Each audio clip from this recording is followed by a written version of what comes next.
కాపునాడు.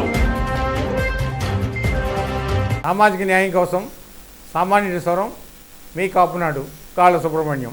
కాపులను మోసం చేసిన జీవేల్ నరసింహారావు తూర్పు కాపులు కూడా మోసం చేయడానికి ప్రయత్నం చేస్తున్నారు. నిన్న రాజ్యసభలో తూర్పు కాపుల్ని ఓబీసీలో చేరుస్తున్నారా లేదా అనే ఒక క్వశ్చన్కి కేంద్ర మంత్రి హంసరాజ్ అలాంటి ప్రపోజల్స్ ఏది రాష్ట్ర ప్రభుత్వం మాకు పంపించలేదు, కాబట్టి కాపులు, కళింగ వయసులు, శిష్టకరణాలు ఇలా ఒక 4 కులాలని ఓబీసీలో చేర్చలేదని మంత్రి రాజ్యసభలో ప్రకటించారు. దీనికి ముందు ఇంతకుముందు జరిగిన రాజ్యసభ సమావేశాల్లో ఇదే జీవేల్ నరసింహారావు ఈ 4 కులాలని కళింగ వైశ్య, తూర్పు కాపు ఈ కులాలని బీసీలో చేర్పిస్తున్నట్టుగా అప్పుడు ప్రకటించి ఈ సమావేశాల్లో మంత్రి ఇలా చెప్పడంతో అంటే అసలు జీవీఎల్ ఈ కాపు అన్న సమస్యని మాట్లాడే ఏదో రకంగా రాజ్యసభలో ప్రస్తావిస్తూ కాపులకు నేనేదో సేవ చేస్తున్నట్టు క్రియేట్ చేయడానికి ప్రయత్నం చేస్తాను. అసలు ఈ సబ్జెక్టు ఓబీసీలో కాపులు చేర్చే సబ్జెక్టు అంటే ఉత్తరాంధ్ర జిల్లాలు దాటిన తర్వాత మిగతా ప్రాంతాల్లో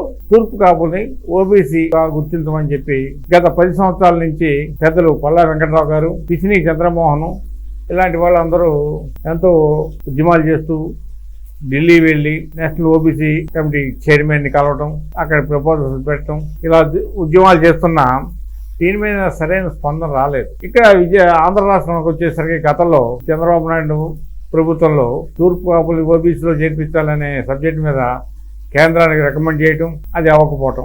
అలాగే జగన్మోహన్ రెడ్డి వచ్చిన తర్వాత ఇప్పుడు తూర్పు కాపు కార్పొరేషన్ చైర్మన్ మామిడి శ్రీకాంత్ వీళ్ళు కూడా ఒక ప్రపోజల్ పెట్టడం, ఆ ప్రపోజల్ ఏదో మేము తీర్మానం చేసాం, పంపించాం. అంటే కళ్ళ నీళ్లు తుడిచే విధంగానే ఈ జగన్మోహన్ రెడ్డి ఈ తూర్పు కాపుల విషయంలో ప్రకటించడం, అసలు ఫాలోఅప్ ఏం లేదు.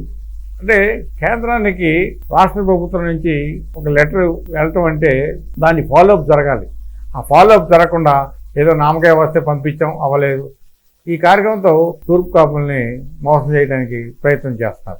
మొదటి నుంచి కాపు అన్న పదాన్ని ఈ రాజకీయ నాయకులు ఏదో రకంగా వాడుకోవడానికి ప్రయత్నం చేస్తారు. కాపుల వంతే అయిపోయింది, తూర్పు కాపుల వైపు వచ్చింది. దీని మీద స్పష్టంగా నేషనల్ బీసీ కమిషన్ చైర్మన్ కూడా రేపు 1వ తారీఖు ఆంధ్ర ప్రాంతాన్ని విజిట్ చేయబోతున్నారు. తూర్పు కాపులారా మేల్కోనండి, మూకమ్మడిగా వెళ్ళి నేషనల్ ఓబీసీ కమిటీ చైర్మన్కి మీ మెమరాండాలు సమర్పించండి.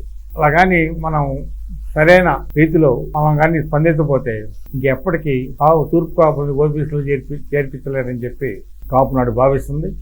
కాబట్టి మీ ఓబీసీ ఉద్యమానికి కాపునాడు ఎప్పుడు మీకు అండగా ఉంటుందని చెప్పి ఈ వీడియో ద్వారా మీకు తెలియజేస్తాం. Thank you. Please subscribe our channel.